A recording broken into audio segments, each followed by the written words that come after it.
الحمد لله رب العالمين والصلاة والسلام على أشرف الأنبياء والسيد المرسلين سيدنا محمد وعلى آله وأصحابه أجمعين. اللهم صل على سيدنا محمد وعلى آل سيدنا محمد كما صليت على إبراهيم وعلى آل إبراهيم في العالمين إنك حميد مجيد. أعوذ بالله من الشيطان الرجيم. بسم الله الرحمن الرحيم. قل للمؤمنين يغضوا من أبصارهم ويحفظوا فروجهم ذلك أزكى لهم إن الله خبير بما يصنعون. قال المؤلف والمفسر رحمه الله تعالى: أدام النفع بعلومه وعلومكم في الدارين آمين إلى أن قال. وروى الإمام أحمد حدثنا عتاب قال حدثنا عبد الله بن المبارك قال أخبرنا يحيى بن أيوب عن عبيد الله بن زهر عن علي بن زيد القاسم النبي أمامة رضي الله تعالى عنه عن النبي صلى الله عليه وسلم قال: ما من مسلم ينظر إلى محاسن امرأة ثم يغض بصره إلا أخلف الله له عبادة يجد حلاوتها.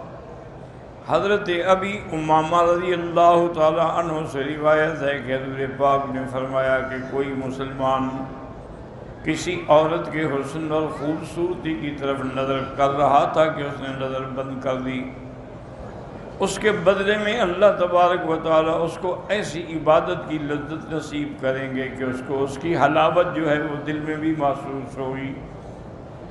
وروى هذا مرفوعا عن ابن عمر وحذيفة وعائشة رضي الله عنهم ولكن في أسانيدها ضعف إلا أنها في الترغيب.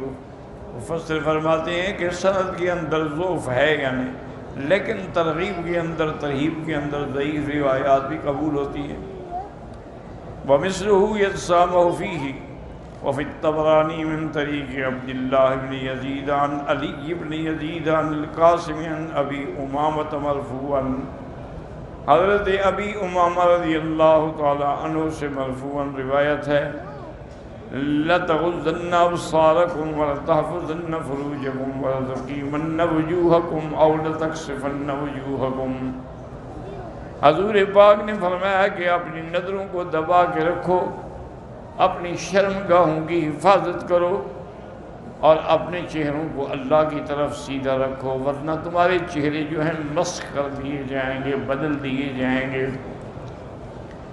وقال الطبرانی حدثنا احمد بن زہیر التستری قال قرأنا على محمد بن حفص بن عمر الزریر المقری حدثنا يحيى بن أبي بكير قال حدثنا هريم بن سفيان عن عبد الرحمن بن إسحاق عن القاسم بن عبد الرحمن نبيه عن عبد الله بن مسعود رضي الله عنه قال قال رسول الله: إن النظر سهم من سهام إبليس مسموم من تركه مخافتي أبدلته إيمانا يجد حلاوتها في قلبه.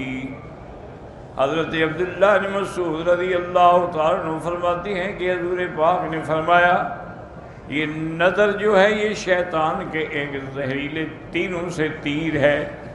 جس بندے نے بری نظر ڈالنے سے اپنے آپ کو بچا لیا، اللہ اس کو ایسی عبادت، ایسی حلاوت نصیب کریں گے جو اس کے دل میں بھی محسوس ہوگی. وقولہ تعالیٰ: ان اللہ خبیر بما یصنعون. اللہ جانتے ہیں جو کچھ تم کرتے ہو. کما قال تعالی: یعلم خائنۃ الاعین وما تخفی الصدور. تم اگر چوری سے نظر چرا کے بھی کسی کو دیکھتے ہو تو اللہ جانتے ہیں.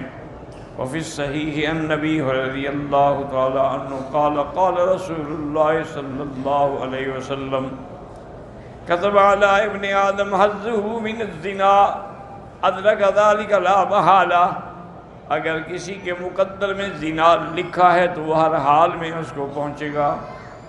فَزِنَ الْعَيْنَيْنِ النَّظْرُ، آنکھوں کا زنا یہ ہے کہ کسی غیر عورت کو دیکھے۔ وَزِنَ اللِّسَانِ النُّطْقُ، اور زبان کا زنا یہ ہے کہ اسے باتیں کرے۔ وَزِنَ الْأُذْنَيْنِ الْإِسْتِمَاعُ، اور کانوں کا زنا یہ ہے کہ غیر محرم کی باتیں سنیں۔ وَزِنَ الْيَدَيْنِ الْبَطْشُ، اور ہاتھوں کا زنا یہ ہے کہ غیر محرم عورت کو پکڑے۔ وَزِنَ الرِّجْلَيْنِ الْخُطَىٰ، اور پاؤں کا زنا یہ ہے کہ غیر محرم کی طرف چل کے جائے۔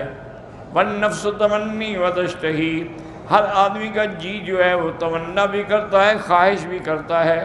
بَالْفَرْجُ يُصَدِّقُ ذَلِكَ أَوْ يُكَذِّبُهُ، اس کے بعد پھر اس کی شرمگاہ جو ہے یا تو پھر وہ زنا ہو جاتا ہے یا پھر وہ زنا سے بچ جاتا ہے۔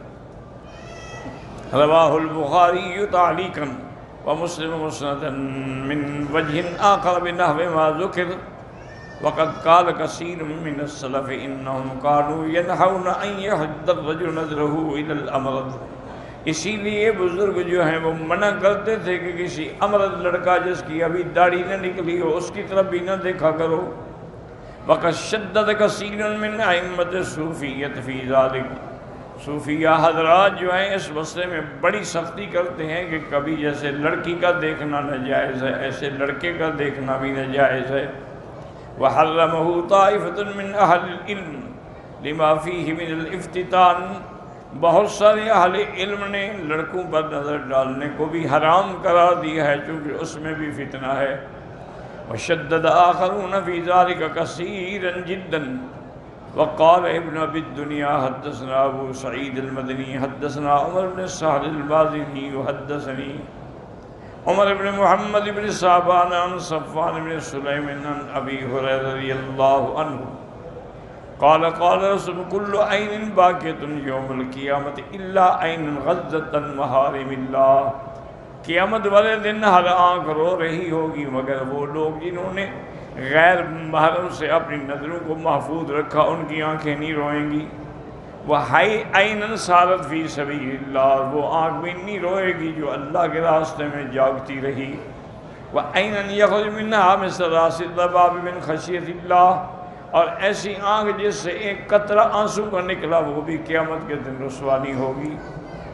وَقُلْ لِلْمُؤْمِنَاتِ يَغْضُضْنَ مِنْ أَبْصَارِهِنَّ وَيَحْفَظْنَ فُرُوجَهُنَّ وَلَا يُبْدِينَ زِينَتَهُنَّ إِلَّا مَا ظَهَرَ مِنْهَا وَلْيَضْرِبْنَ بِخُمُرِهِنَّ عَلَى جُيُوبِهِنَّ وَلَا يُبْدِينَ زِينَتَهُنَّ إِلَّا لِبُعُولَتِهِنَّ أَوْ آبَائِهِنَّ أَوْ آبَاءِ بُعُولَتِهِنَّ أَوْ أَبْنَائِهِنَّ أَوْ أَبْنَاءِ بُعُولَتِهِنَّ أَوْ إِخْوَانِهِنَّ أَوْ بَنِي إِخْوَانِهِنَّ أو بني أخواتهن أو نسائهن أو ما ملكت أيمانهن أو التابعين غير أولي الإربة من الرجال أو الطفل الذين لم يظهروا ولا عورات النساء ولا يضربن بأرجلهن ليعلم ما يخفين من زينتهن وتوبوا إلى الله جميعا أيها المؤمنون لعلكم تفلحون۔ هذا أمر من الله تعالى للنساء المؤمنات وغيرة منه لأزواجهن عباده المؤمنين وتمييز لهن عن صفة نساء الجاهلية وفعال المشركات۔ ان آیات میں اللہ مومن عورتوں کو ہدایات دیتے ہیں اور مومن عورتوں کو ان کے خاوندوں پہ نظر رکھنا اور ان کا فکر کرنا اس کا بھی حکم فرماتے ہیں، چونکہ جاہلیت کے اندر عورتیں جو ہیں ان کی بڑی بری بری عادات تھیں۔ وَقَانَ سَبَبُ نُزُولُ هَذِهِ الْآيَةِ مَا ذَكَرَهُ مُقَاتِلُ بْنُ حَيَّانَ قَالَ بَلَغَنَا وَاللَّهُ أَعْلَمُ أَنَّ جابر بن عبد الله الأنصاري حدث أن أسماء بنت مرصد كانت في محل لها في بني حارثة فجعل النساء يدخلن عليها غير متذرات فيبدو ما في أرجلهن من الخلاخل وتبدو صدورهن وذوائبهن فقالت أسماء ما أقبح هذا۔ روایت میں آتا ہے حضرت جابر بن عبداللہ انصاری فرماتے ہیں کہ اسماء بنت مرصد جب اپنے گھر میں ہوتی تو اس کو ملنے کے لیے عورتیں جاتی تھیں، لیکن وہ عورتیں جو ہیں وہ ایسا کپڑا نہیں پہنے ہوتی کہ تاکہ ان کے پاؤں چھپ جائیں، بلکہ ظاہر ہوتی تھی ان کی پنڈلیاں، تاکہ ان کے اندر جو انہوں نے زیور پہنا ہوا ہے اس کا پتہ لگے۔ اور سینے بھی ان کے کھلے ہوتے تھے، سینے پر بھی کوئی کپڑا نہیں ہوتا تھا تاکہ ان کے سینے کا ابھار معلوم ہو۔ اسی طرح ان کی زلفیں بھی کھلی ہوتی تھیں، بال۔ بی بی اسماء جب دیکھا فرمایا کیا بری بات ہے، یہ کیا عورت کا یہی لباس ہے؟ اللہ نے اس کے بعد یہ آیات نازل فرمائی وَقُلْ لِلْمُؤْمِنَاتِ يَغْضُضْنَ مِنْ أَبْصَارِهِنَّ، فقوله تعالى وَقُلْ لِلْمُؤْمِنَاتِ يَغْضُضْنَ مِنْ أَبْصَارِهِنَّ مَا حَرَّمَ اللَّهُ عَلَيْهِنَّ مِنَ النَّظْرِ إِلَى غَيْرِ أَزْوَاجِهِنَّ۔ ولهذا ذهب كثير من العلماء إلى أنه لا يجوز للمرأة النظر إلى الرجال الأجانب بشهوة ولا بغير شهوة أصلا۔ اب اللہ نے حکم دیا اور حرام کر دیا ان پہ کہ ماں سوا خامد کے کسی پہ ایسی نظر نہ ڈالیں۔ اس لیے بہت سارے علماء کہتے ہیں کہ عورت کو کسی اجنبی مرد پہ شہوت سے یا بغیر شہوت سے بھی دیکھنا منع ہے۔ واحتج كثير منهم بما رواه أبو داود والترمذي من حديث الزهري النبهان مولى أم سلمة أنه حدثه أن أم سلمة حدثته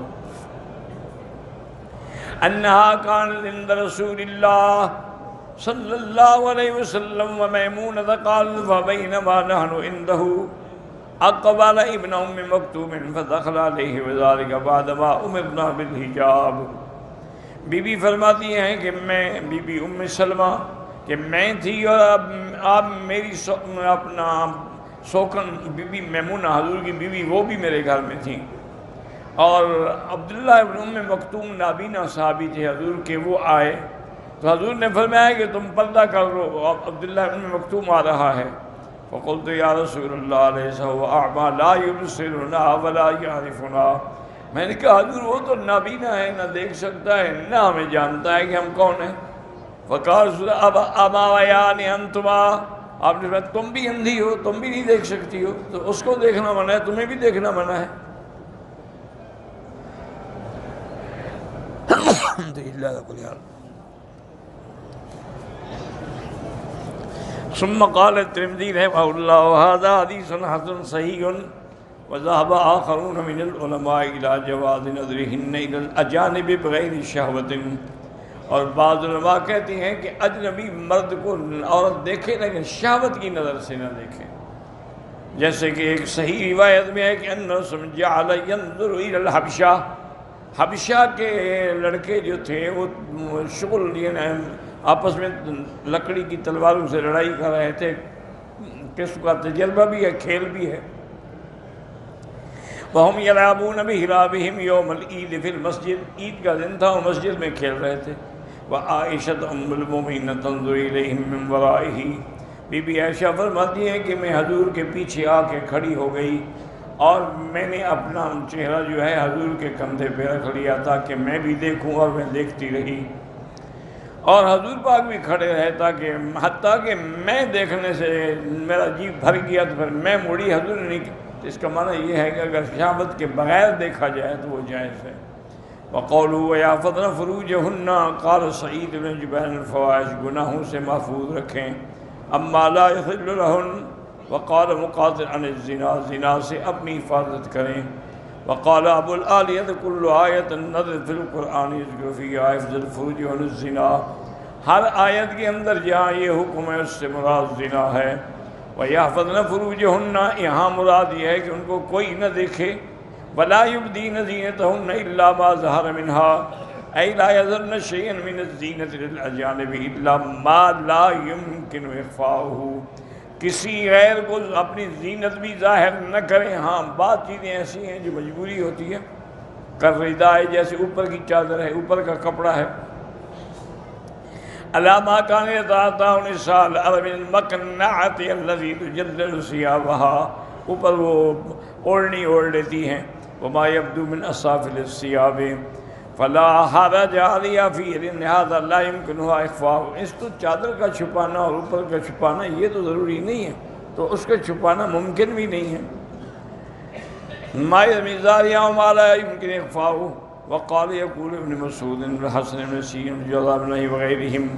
وقال الأعمش عن سعيد بن مالك لا يبدين زينتهن إلا ما ظهر منها. قال وجهها چہرہ، کفیہا ہاتھ اور اس کے اندر جو انگوٹھی ہیں.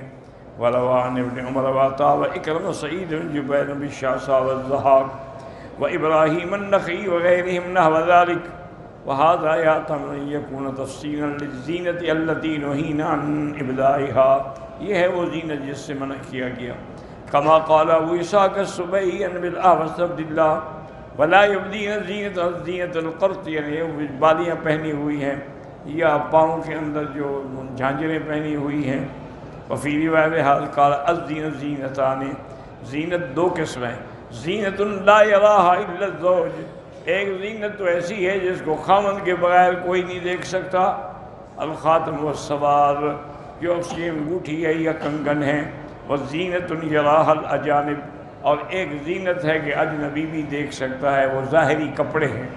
وقال الزہری لا يبدو لهؤلاء الذين سمى الله ممن لا تحل له إلا الأسود والأخمر والأقرب غير حصر.